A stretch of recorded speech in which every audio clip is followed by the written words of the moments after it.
ஆந்திராவில் ஒரு மறு கட்டுமான வளர்ச்சிக்கு வித்திட்ட மேனாள் முதலமைச்சர் ஒய்எஸ் ராஜசேகர ரெட்டி அவர்களுடைய சிலை எரிப்புக்கு தமிழ்நாடு காங்கிரஸ் கமிட்டி தன்னுடைய கண்டனத்தை பதிவு செய்கிறது.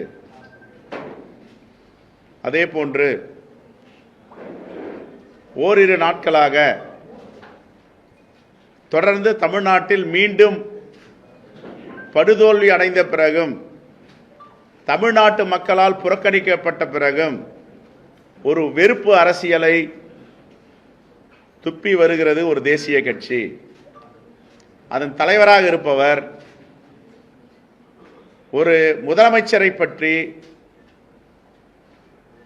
அவதூறு பேசுவதும் அரசியல் கட்சிகளை பழிவாங்கும் எண்ணத்தோடும் வெறுப்பு பிரச்சாரத்தை செய்வதும் வாடிக்கையாக வைத்திருக்கிறார்.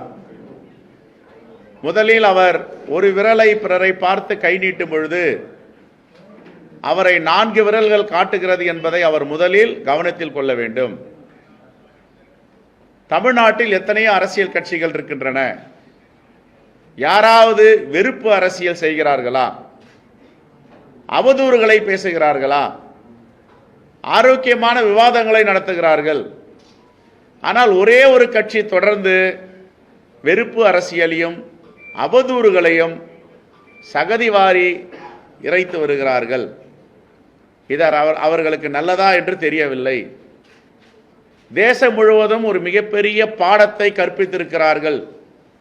திமிருக்கும் ஆணவத்திற்கும் இருமாப்பிற்கும் மிகப்பெரிய கடிவாளத்தை போட்டு வைத்திருக்கிறார்கள்.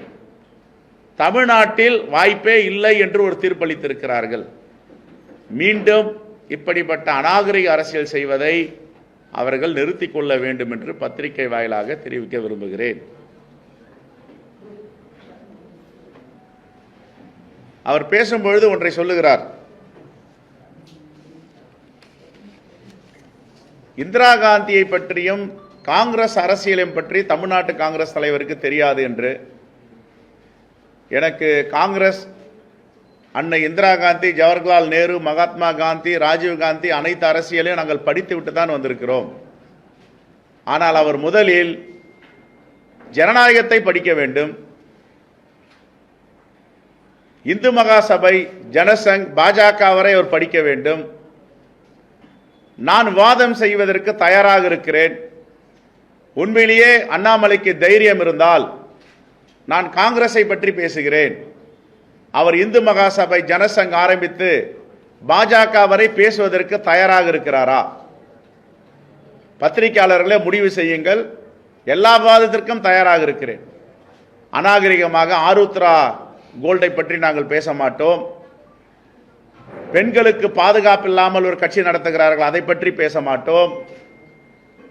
ஆளுநராக இருந்த வரையும் இப்பொழுதும் அந்த வீட்டிற்கே போக மாட்டேன், இழிவு பார்வை பார்க்கிறார்கள், அந்த அரசியலை பேச மாட்டோம்.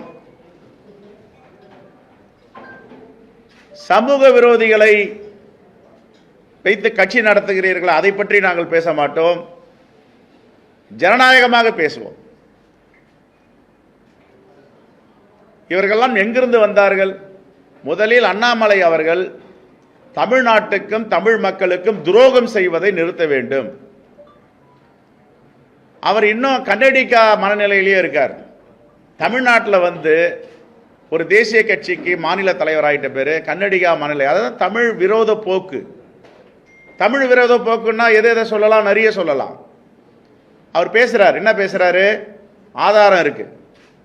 நாங்கள் அதெல்லாம் வெளியிட்டிருப்பேன். அந்த அநாகரிக அரசியலுக்குள்ள காங்கிரஸ் பேரையும் போக விரும்பல. என்ன சொல்றாரு? நான் ஒரு தமிழனாக இருந்தாலும் காவிரி பிரச்சனையில் கன்னட மக்களுக்கு தான் உதவி செய்வேன். நீங்க பேசுனீங்களா இல்லையா? எங்க கிட்ட ஆதாரம் இருக்கு. நான் ஆதாரத்தை வெளியிட்டேன்னா அரசியல் பொது வாழ்க்கையிலிருந்து வெளியிடுவீங்களா? அண்ணாமலையை பார்த்து கேட்கிறோம். நாங்கள் இதெல்லாம் ஏன் கேட்கல? நான் இவ்வளவு காலமா இதெல்லாம் தேவையில்லாதது. அவருக்கு தெரிஞ்ச அரசியல் அவ்வளவுதான் பேசிட்டு இருக்காரு, நாங்கள் விட்டுட்டோம். நீங்க எங்களை தொட ஆரம்பிச்சா சிருங்கேரி மடத்திலிருந்து, சிருங்கேரி மடத்தில் யார் தவம் இருந்தாங்க, யார் உங்களை உருவாக்கப்பட்டார், அதெல்லாம் ஆரம்பிப்போம். காங்கிரஸ் கட்சி வந்து திமுகவின் அடிமை கட்சி என்றார். அவர் மகாத்மா காந்தியை பற்றியும் படிக்கல, புரட்சியாளர் அம்பேத்கரையும் படிக்கல, ஜனநாயகத்தையும் படிக்கல. இந்த அடிமைன்ற வார்த்தை யாருக்கிட்ட வரும்? எஜமான் கிட்ட தான் வரும். அதுதான் அம்பேத்கர் சொன்னார், நான் யாருக்கும் அடிமை இல்லை, எனக்கும் யாரும் அடிமை இல்லை. இதெல்லாம் படிக்கவே இல்லையா அண்ணாமலை? இதெல்லாம் படிக்கணும். அவர் எந்த அடிப்படையில் அவர் ஒரு மாநில தலைவராக ஆக்கிறாங்க? என்ன ஒரு வட்ட செயலாளர் தகுதி இல்லாத அண்ணாமலை சொல்றாரு கட்சி மாறின்றார். என்ன எந்த கட்சியில மாறி இருக்கும் சொல்லுங்க பாப்போம். திமுக இருந்து வந்தானா? அதிமுக இருந்து வந்தானா? பாமக இருந்து வந்தானா? பாஜக இருந்து வந்தானா? சிபிஐ சிபிஎம்ல இருந்து வந்தானா?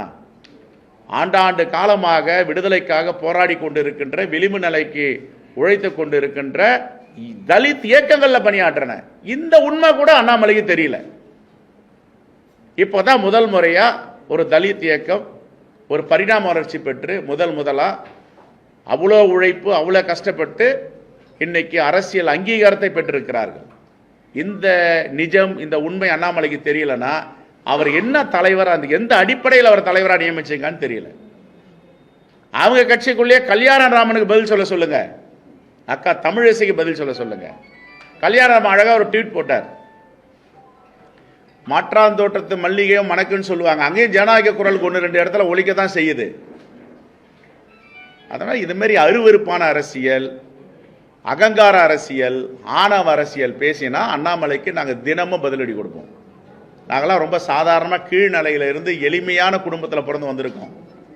திமிரு கிடையாது எங்ககிட்ட, ஆணவம் கிடையாது, அகம்பாவம் கிடையாது. இவர் சொல்றாரு மாண்புமிகு முதலமைச்சர் வெளிநாடு போடுவதற்கு என்ன மர்மம், வெள்ளை அறிக்கை தருவாரான்றார. அதுக்கு நான் சாட்சி உட்காந்துருக்கேன்.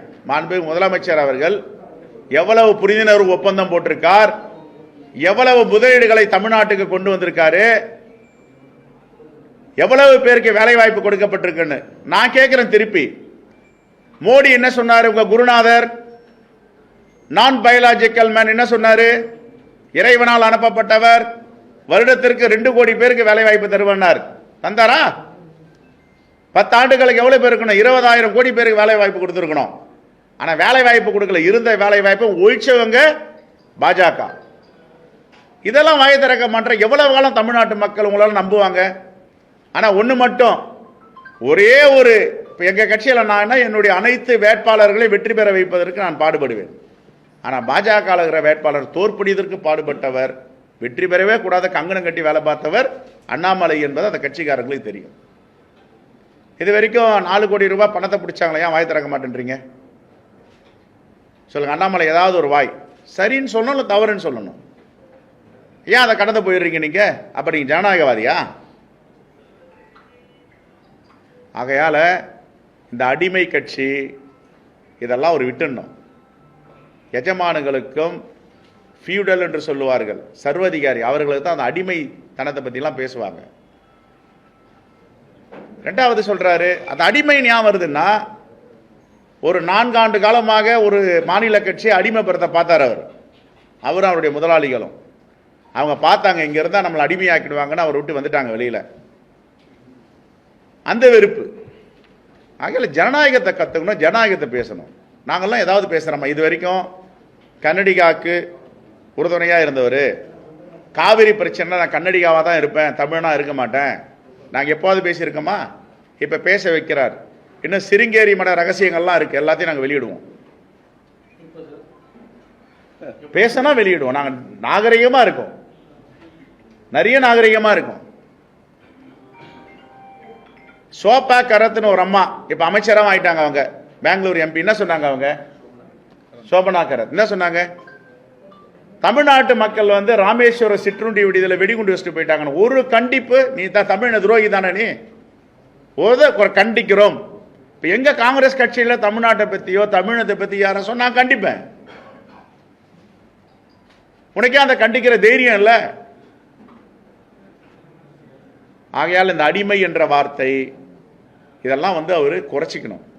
யார் யாருக்கு அடிமையா இருந்தாங்க இன்னும் பேசலாம். யார் பிரிட்டிஷ்காரர்கிட்ட கடிதம் வாங்கி கொடுத்தாங்க, யார் மன்னிப்பு கடிதம் கொடுத்தாங்க, யார் அடிமையா இருக்கிறன்னு ஒத்துக்கிட்டாங்க, அதெல்லாம் டெய்லி போட்டு எங்க தலைவர்கள்லாம் எல்லாம் வரலாறு படிச்சவங்க, பொலிட்டிக்கல் வரலாறு தெரியும். ஒரு வகுப்புல 1ஆம் வகுப்புல இருந்து 8ஆம் வகுப்பு வரைக்கும் படிப்பான். அடுத்த பரிணாம வரிச்சு அடுத்த பள்ளிக்கூடத்துக்கு போயிட்டு 8ல இருந்து 12 வரைக்கும் படிப்பான். அப்புறம் இளங்கலைக்கு கல்லூரியில் சேருவான், முதுகலைக்கு கல்லூரியில் சேருவான், முனைவர் பட்டம் வாங்குவான். அரசியல்ல இதுதான் பரிணாம வளர்ச்சி. ஆனால் யாருக்கும் துரோகம் பண்ணக்கூடாது, எந்த கட்சிகளும் சகதி வாரி அறியக்கூடாது. நான் தலித் இயக்கங்கள் இருந்த யாராவது விடுதலை சிறுத்தை தலைவரையோ யாரையாவது இவங்க தப்பு பண்ணிட்டு போனாங்க அப்படின்னு ஒரு இடத்துல எங்கேயாவது ஒரு பேட்டி கொடுத்துருக்காங்களா, ஒரு அறிக்கை கொடுத்துருக்காங்களா, இன்னி வரைக்கும் பேசியிருக்காங்களா? சொல்லுங்க. நாங்கள் இன்னும் அண்ணன் தம்பிகளாக பழகி கொண்டு இருக்கிறோம். அதை நான் உத்தரவாதம் பண்ணுறேன், ஊர்ஜிதப்படுத்துகிறேன். உன்னால் செய்ய முடியுமா? உன் கட்சியிலேயே உனக்கு 1000 பிரச்சனை இருக்குது. சொந்த வீட்டை பார்க்காம பிறர் வீட்டில் போய் கையை வைக்கிறது அநாகரிகம் என்பதை அவர் புரிந்து கொள்ள வேண்டும்.